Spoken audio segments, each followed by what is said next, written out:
కూటమి ప్రభుత్వంలో రోడ్లు బాగాలేదు.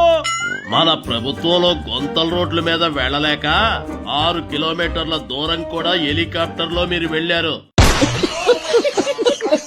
కానీ ఇప్పుడు కూటమి ప్రభుత్వం వచ్చాక రోడ్లన్నీ గుంతలు పూడ్చి చాలా చక్కని రోడ్లు నిర్మించారు.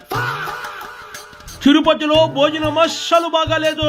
ఓయమ్మా చానా చిన్న సెకల్లేవరా నీలా. స్వామివారి అన్న ప్రసాదం చాలా అద్భుతంగా ఉన్నది.